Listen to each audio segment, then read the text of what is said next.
Everyone, welcome to my channel. स्वागत आप सभी का द स्टडी चैनल में। कैसे हैं आप सभी? आई होप आप सभी अच्छे होंगे। तो गाइस, आपको पता है कि मैं भारतीय इतिहास का जो चैप्टर है वो करा रही हूँ। तो भारतीय इतिहास से अब तक मैंने 45 क्वेश्चन करा दिया है। अगर आपने वीडियो नहीं देखा है तो देख लीजिएगा। आज जो कराने वाली हूँ वो 46 से स्टार्ट होने वाला है। और ये टोटल जो भारतीय इतिहास, प्राचीन भारत का इतिहास है, इसमें 255 क्वेश्चंस हैं जो कि मैं आपको कराने वाली हूँ। उसके बाद मैं भूगोल से भी क्वेश्चन कराऊंगी और भी जो अदर चैप्टर हैं उनसे भी क्वेश्चन कराऊंगी। तो आप वीडियो जो पिछला नहीं देखे वो उसको देख लीजिए जा करके। बहुत इंपॉर्टेंट है ये, क्योंकि प्राचीन इतिहास से, भूगोल से हर एग्जाम में क्वेश्चन पूछे जाते हैं। तो ये आपके लिए बहुत ही ज़्यादा ज़रूरी है। तो आप उसको देख लीजिएगा और प्रैक्टिस करते रहिए। प्रैक्टिस बहुत ज़्यादा इम्पॉर्टेंट है किसी भी एग्ज़ाम के लिए। तो आज जो है भारतीय इतिहास, प्राचीन भारत का इतिहास है ये। आज जो क्वेश्चन है आज का उसको स्टार्ट करेंगे हम। और चलिए देखते हैं। तो 46 नंबर का जो क्वेश्चन है वो क्या लिखा है कि सिंधु घाटी सभ्यता में गोदीवाड़ा का साक्ष्य कहाँ से प्राप्त हुआ? सिंधु घाटी सभ्यता में गोदीवाड़ा का साक्ष्य कहाँ से प्राप्त हुआ? धौलावीरा, लोथल, सुरकोटड़ा, चनहूदड़ो। तो इसका जो करेक्ट आंसर है वो होगा लोथल, ऑप्शन नंबर 2। लोथल जो है इसका सही आंसर हो जाएगा।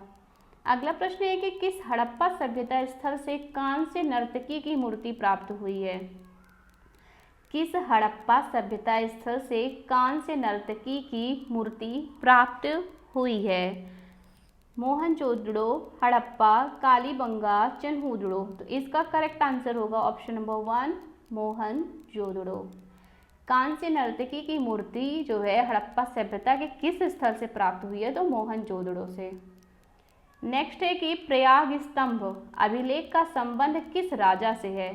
प्रयाग स्तंभ अभिलेख का संबंध किस राजा से है? बहुत इंपॉर्टेंट क्वेश्चन है। तो ऑप्शन है समुद्रगुप्त, चंद्रगुप्त, रुद्रदामन, अजातशत्रु। तो इसका करेक्ट आंसर हो जाएगा समुद्रगुप्त, ऑप्शन नंबर 1 बिल्कुल सही आंसर है इसका। नेक्स्ट है कि सर्वप्रथम सिक्कों पर लेख लिखने का कार्य किसने किया? किसी ने नहीं, किसने?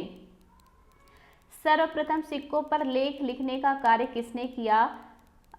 किसके काल में हुआ? गुप्तकालीन शासकों ने, मौर्यकालीन शासकों ने, यमन शासकों ने, उपरोक्त में से कोई नहीं।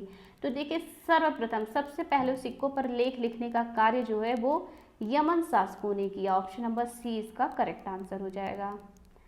नेक्स्ट है कि किस हड़प्पा सभ्यता स्थल से कांस्य नर्तकी की मूर्ति प्राप्त हुई? ये क्वेश्चन दोबारा रिपीट हो गया है, बट कोई नहीं, ये आप अगर बार बार कोई क्वेश्चन देखते हैं तो आपका रिवीजन होगा और आपको अच्छी तरह से याद हो जाएगा।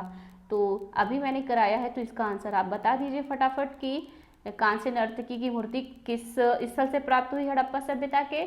आप कमेंट बॉक्स में फटाफट से अपना आंसर दीजिए। तो इसका जो करेक्ट आंसर है मैंने बता दिया है। अब देखते हैं कितने लोग आंसर देते हैं इसका। आइए अगले प्रश्न की ओर बढ़ते हैं। अगला प्रश्न है कि प्रयाग स्तंभ अभिलेख का संबंध किस राजा से है?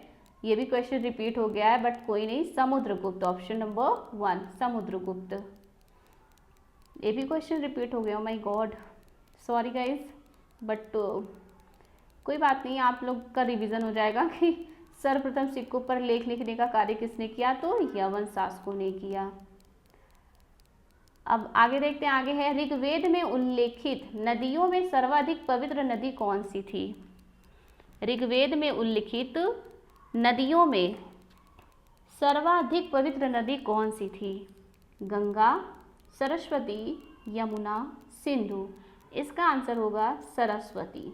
आज के टाइम पे सबसे पवित्र नदी गंगा को माना जाता है, पर ऋग्वेद में उल्लिखित नदियां जितनी भी हैं, जितनी भी नदियों का नाम लिखा गया उनमें सरस्वती नदी को सर्वाधिक पवित्र माना गया है। नेक्स्ट है कि ऋग्वैदिक आर्य किसकी पूजा करते थे? ऋग्वैदिक आर्य किसकी पूजा करते थे? गाय की, वृक्ष की, माता की, प्रकृति की। तो वो लोग ऋग्वैदिक आर्य जो है वो प्रकृति की पूजा करते थे। तो ऑप्शन नंबर 4 हो जाएगा इसका सही आंसर। नेक्स्ट है कि ऋग्वेद के 10वें मंडल ऋग्वेद के 10वें मंडल में निम्न में से किसका उल्लेख पहली बार मिलता है? पुरोहित, शूद्र, सेनानी, सोमरस। आंसर क्या हो जाएगा इसका? तो शूद्र, ऑप्शन नंबर 2 शूद्र। नेक्स्ट है, गायत्री मंत्र का उल्लेख किस वेद में है? गायत्री मंत्र का उल्लेख किस वेद में है? इसका आंसर होगा ऋग्वेद, ऑप्शन नंबर 3। क्वेश्चन कैसा लग रहा है आप सभी को? आप जरूर बताइए कमेंट बॉक्स में कि आपको क्वेश्चन कैसे लग रहे हैं। और देखिए ये सब क्वेश्चन, ये बेसिक क्वेश्चन है, आई नो, बट ऐसे ही बेसिक क्वेश्चन जो है ना कभी कभी हम लोगों के लिए बहुत इंपॉर्टेंट हो जाती हैं, क्योंकि हम यहीं पे आके बेसिक समझ के हम लोग इतना ध्यान नहीं देते हैं और एग्ज़ाम के टाइम में काफ़ी ज़्यादा कन्फ्यूज़न हो जाती है कि आ तो रहा होता है बट 2 ऑप्शन में कन्फ्यूज़न अक्सर हो जाता है। तो इसलिए ना प्रैक्टिस बहुत ज़रूरी है, प्रैक्टिस करते रहिए। नेक्स्ट क्वेश्चन है कि ऋग्वैदिक आर्यों की भाषा क्या थी? ऋग्वैदिक जो आर्य थे उनकी भाषा क्या थी? तो आंसर हो जाएगा द्रविड़, संस्कृत, पाली, प्राकृत। तो इसका करेक्ट आंसर हो जाएगा संस्कृत। ऋग्वैदिक आर्यों की भाषा क्या थी? तो संस्कृत थी। मेरा पेन वर्क नहीं कर रहा है बट आप सुन के आप आंसर आई थिंक समझ सकते हैं। तो ऋग्वैदिक आर्यों की भाषा क्या थी? तो संस्कृत थी। ऑप्शन नंबर 2 जो है वो बिल्कुल सही आंसर हो जाएगा। संस्कृत जो है वो इसका सही आंसर हो जाएगा। आइए नेक्स्ट क्वेश्चन की ओर बढ़ते हैं। नेक्स्ट है कि निम्नलिखित में से प्राचीन वेद कौन सा है? निम्नलिखित में से कौन सा वेद सबसे प्राचीनतम वेद है? इसका आंसर आई थिंक आप सभी को पता होगा कि सबसे प्राचीनतम वेद ऋग्वेद है, ऑप्शन नंबर 1। ऋग्वेद जो है वो सबसे प्राचीन वेद है, ऑप्शन नंबर 1 जो है सही आंसर हो जाएगा।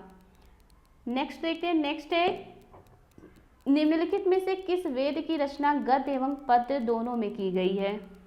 किसकी रचना गद्य और पद्य दोनों में की गई है? तो इसका आंसर हो जाएगा Yajurveda, option number C. Next है, ऋग्वेद काल में विनिमय के माध्यम से किसका प्रयोग किया जाता था? विनिमय के माध्यम से किसका प्रयोग किया जाता था? भूमि, मुद्रा, दास, गाय। तो इसका आंसर हो जाएगा गाय, ऑप्शन नंबर 4। नेक्स्ट क्वेश्चन है कि ऋग्वैदिक काल की सबसे प्राचीन राजनीतिक संस्था कौन सी थी? ऋग्वैदिक काल की सबसे प्राचीन राजनीतिक संस्था कौन सी थी? सभा, समिति, निदत, परिषद।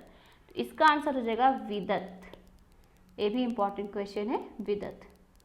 नेक्स्ट है कि निम्न में से कौन सा युग्म सम्मिलित सही सम्मिलित नहीं है?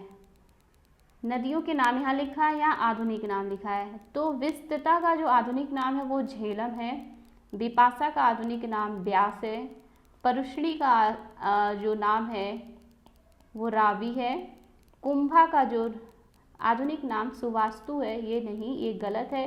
कुंभा का जो आधुनिक नाम है वो है काबुल, आंसर हो जाएगा काबुल। तो यही गलत है, ऑप्शन नंबर डी इसका काबुल हो जाएगा।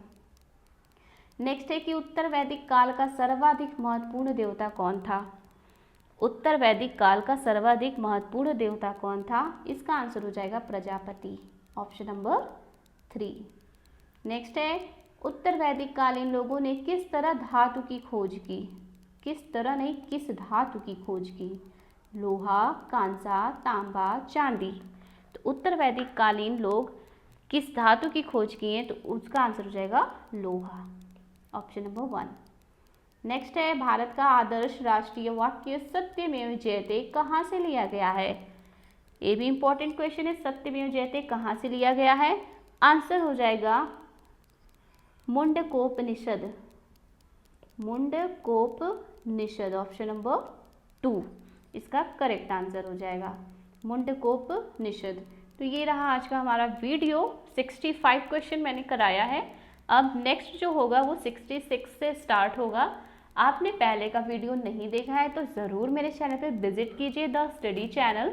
लिंक मैं आपको डिस्क्रिप्शन बॉक्स में दे दूंगी। आप ज़रूर वीडियो को देखिएगा और लाइक करना ना भूलिएगा। नए हो तो सब्सक्राइब भी कर लीजिए, जिससे कि आपको आने वाले भी वीडियोस मिलते रहे और आपका प्रैक्टिस हो सके। और मेरे चैनल को ज़्यादा से ज़्यादा फॉरवर्ड करिए, शेयर कीजिए अपने दोस्तों को और लाइक ज़रूर कीजिएगा। मिलते हैं नेक्स्ट वीडियो में। Thank you.